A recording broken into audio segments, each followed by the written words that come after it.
I never thought living on my great-great-grandfather's ranch would one day turn into a battlefield with lawsuits, fake hunters, and 50 undercover FBI agents camping out on our land. My name's Mark, and my family has owned this 150-year-old ranch since before electricity reached this valley. We never joined the HOA when the community grew around us. That decision didn't sit well with our neighbor Karen, who, somehow, wormed her way into becoming HOA president. At first, it was little things.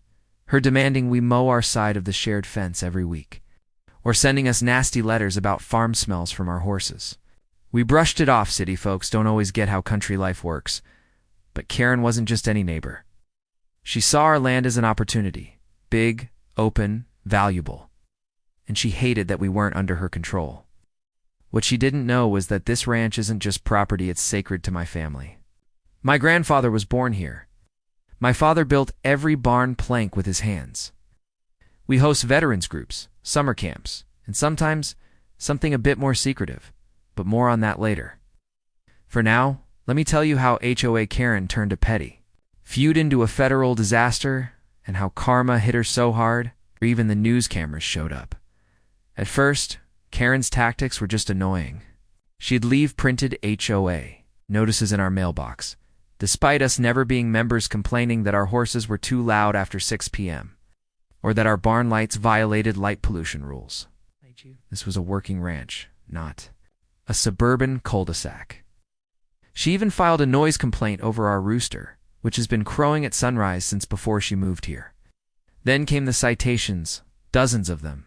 Fines for having hay too close to the property line, threats to report us to zoning boards for keeping livestock, and one bizarre accusation that our American flag was too large and too political. But Karen wasn't just trying to get us fined, she was trying to wear us down. I later found out from another neighbor that she'd told the HOA board we were too stubborn to sell, but that she had plans to change that, apparently. She wanted to acquire our land through eminent domain, or force a vote to annex us into the HOA. That's when the surveillance began. We caught her standing on the road with binoculars, taking pictures of our back pastures, pretending to be. One night I spotted her on our driveway with a flashlight, claiming she was looking for her dog, even though we've never seen her own a pet. It was escalating. One morning I woke up to find a bright orange HOA sticker slapped across our main gate, reading non-compliant property under investigation. That was the final straw for my wife, who grew up on this land and took it personally. We called the sheriff, but because it was just a sticker, and Karen didn't technically step over the property line, they said their hands were tied. That's when my uncle, who works in federal law enforcement, warned me Karen wasn't just a control freak. She had filed a public complaint with the county to reclassify our ranch as open-use land for the neighborhood, which would make it vulnerable to abuse. But we had a plan brewing. And what Karen didn't know was that she had picked the worst possible week to pull her biggest stunt, long before Karen ever stepped foot in our neighborhood with her clipboard and HOA handbook. This land was more than just dirt and fences. It was the heart of our family. My great-great-grandfather bought this ranch in 1875, back when the nearest town was just a dirt road and a post office. Every plank in our barn, every fence post, every rock wall was built by my ancestors with their own hands. My grandfather fought in World War II and came back to raise cattle on this land. My dad taught me to ride horses before I could even walk, and when he passed, we spread his ashes by the old sycamore tree behind the hay shed, where he used to drink coffee and watch the sunrise. This ranch isn't just a home, it's a legacy. We've held weddings here, funerals, family reunions, even hosted veterans dealing with PTSD for peaceful weekend retreats. My kids learned responsibility here, feeding chickens, fixing gates, hauling hay in the summer heat. Every inch of this place holds a memory. That's why Karen's constant harassment wasn't just annoying, it was deeply personal. She treated our land like it was some zoning error to be corrected, something to be controlled, and eventually erased. But no HOA by law could touch what this land meant to us. And while Karen played her petty power games, something bigger was brewing. My cousin Derek, who's in federal law enforcement, had quietly asked if he and some fellow agents could use the ranch for a weekend training retreat. Afgrid, discreet and far from prying eyes. We said, yes, of course. We'd hosted retreats before, but this one was different. It involved 50 federal agents from multiple departments, and they'd be camping out in our woods, staging drills and security exercises. We didn't advertise. It didn't post about it, just quietly cleared out part of the land, made preparations, and let them settle in for a 3-day operation. And as fate would have it, Karen chose that exact weekend to cross a line that would change everything. With the FBI agents quietly settling into the wooded area near the back of our ranch for their weekend drills, we thought we'd finally get a few days of peace, but of course, Karen had other plans. That Friday morning, just as the agents were doing a security perimeter sweep, a county vehicle pulled into our drive.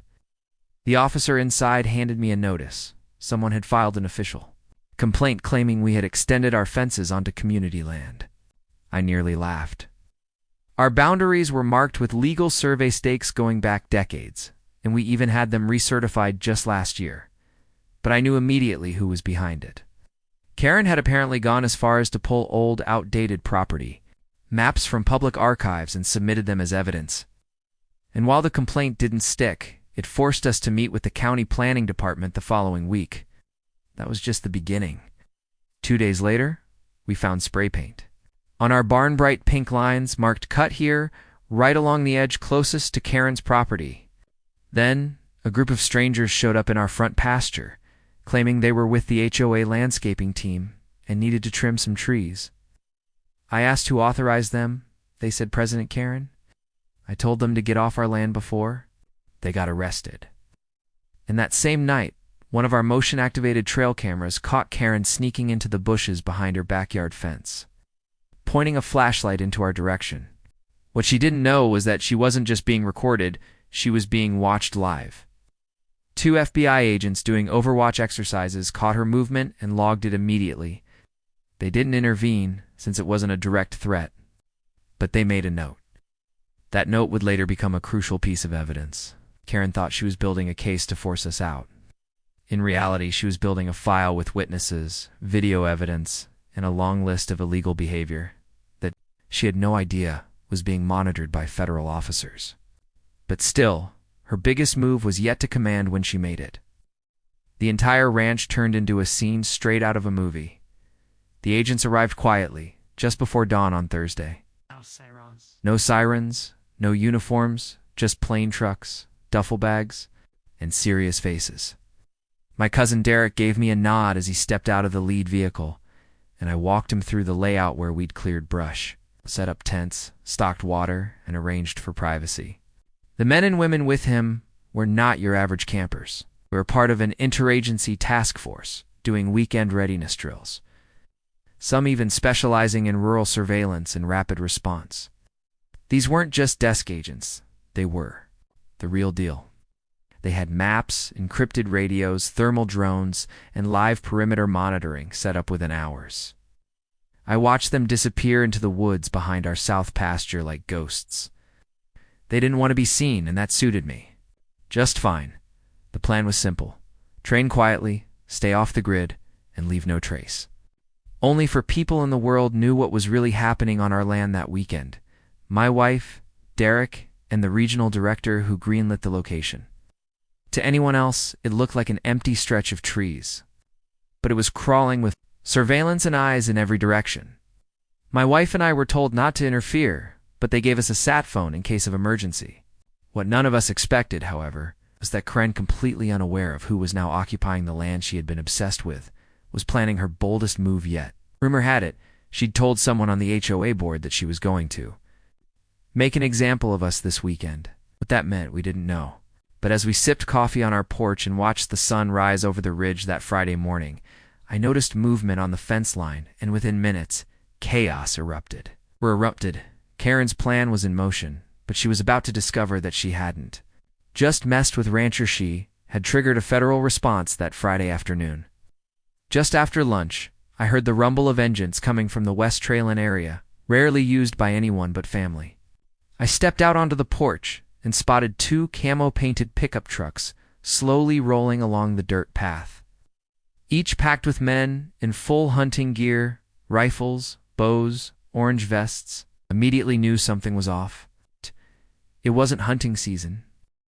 And even if it was, our ranch is private land, clearly marked by no trespassing signs and legally excluded from public hunting maps. Walked down to intercept them, and one of the men hopped out and casually said, "We got permission from the HOA president to hunt whitetail here for the weekend." My jaw nearly hit the floor. HOA president, Karen. I asked to see the permission, and the guy handed me a printed form with an official-looking HOA letterhead and her signature. It even had a phony community seal. She had forged an entire access letter complete with a map of our ranch and passed it off as public hunting land. I barely had time to process it before 2 more hunters came walking out of the tree line, already inside our property. That's when everything exploded. From behind the tree line, 4 armed FBI agents in tactical gear emerged, rifles pointed. Low, but ready. One shouted, "Put the weapons down. Hands in the air.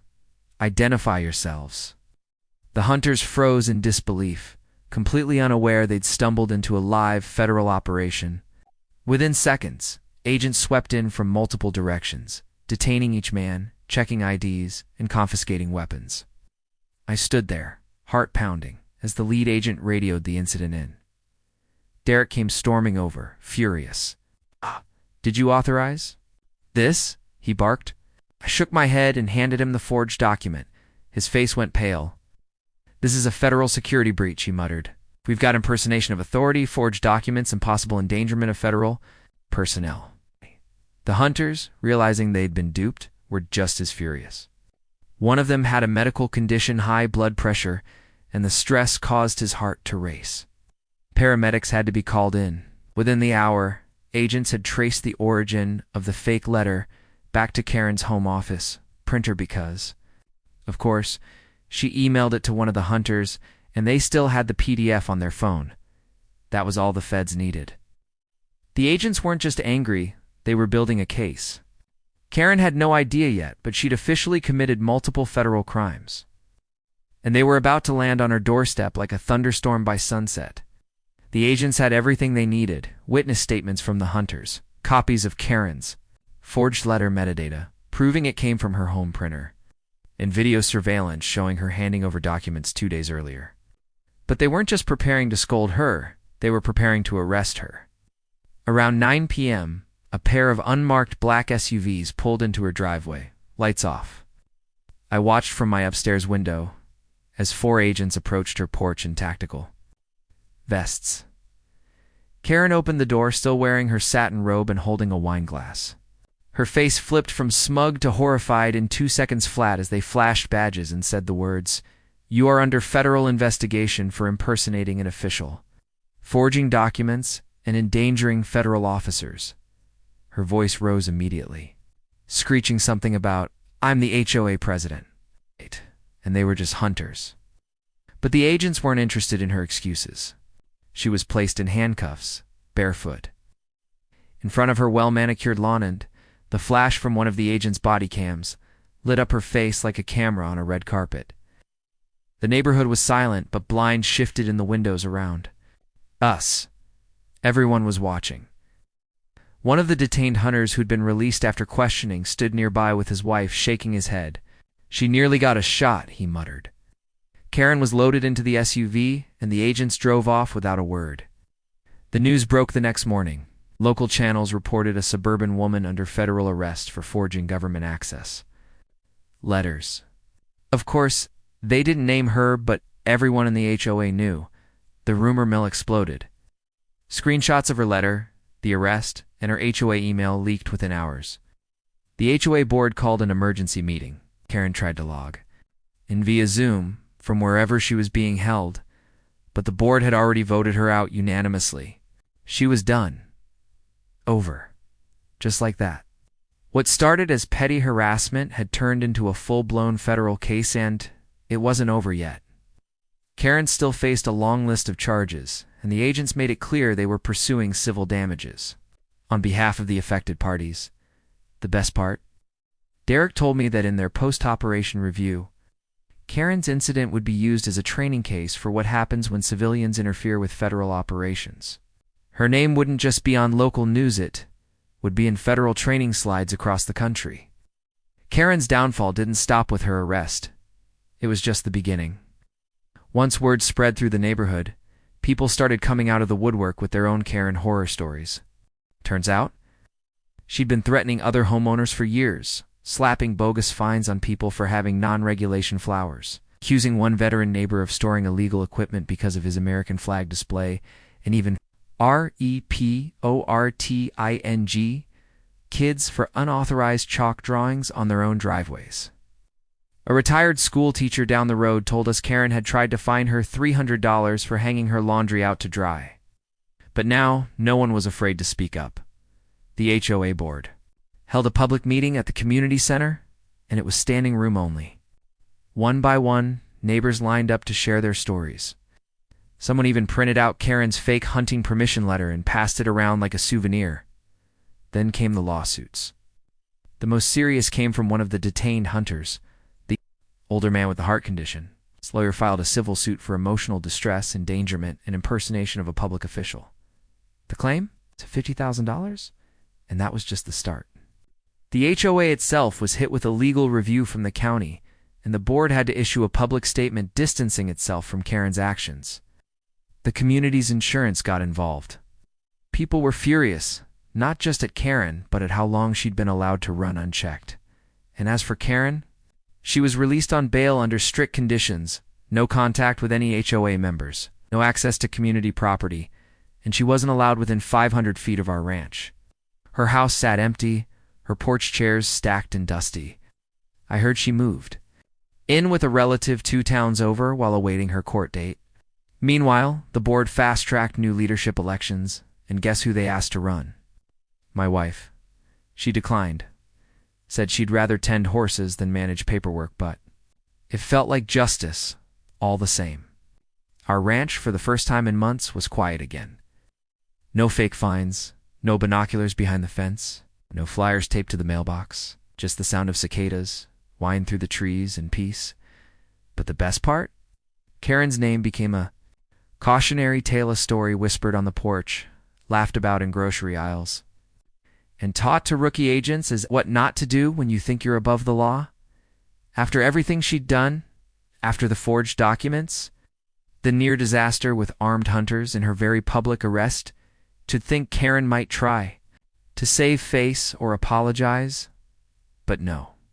Instead, she vanished from the neighborhood entirely. The HOA board, now under new leadership, issued a formal resolution banning Karen from ever holding a position within the association again. Not just a temporary suspension, a permanent written ban. They also passed new transparency rules, making it mandatory for all board decisions to be recorded and reviewed by a legal advisor, specifically to prevent abuse of power. The neighborhood started to change too. People who'd kept quiet during Karen's reign started repainting their homes, planting new gardens, flying their flags proudly without fear of one of her compliance letters showing up in the mailbox. The atmosphere became lighter. Kids played chalk games in the street again.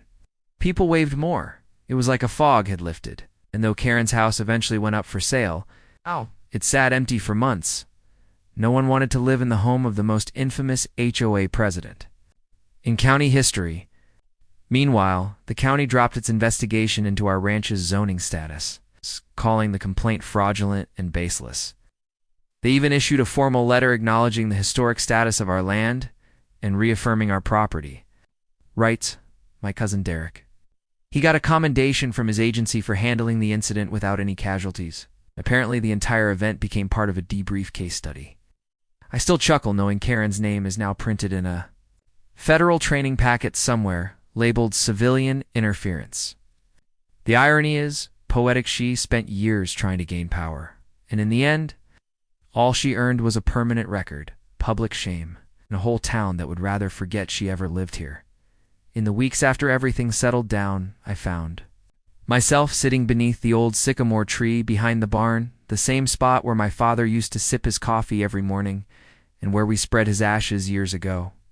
The ranch was quiet again. The fences were still standing, the horses still grazing, and the wind still moved through the tall grass like a whisper from the past. For a while, Karen had made us feel like we were under siege, like our legacy could be taken by paperwork and pettiness. But in the end, truth held strong. Our family's roots, our land, and our peace had survived more than just an HOA warfare. Had stood up to deceit, intimidation, and even federal chaos, and they endured. I looked out at the pasture where my kids now help with chores just like I once did, and I knew the fight had been worth it. We protected more than just property. We protected memory, tradition, and freedom, Karen thought. She could rewrite history with a forged signature and a fake badge of authority. But she underestimated one thing. This ranch isn't just land, it's family. Around here you don't mess with family and expect to walk away clean. Not even. If you're the president of an HOA, asterisk,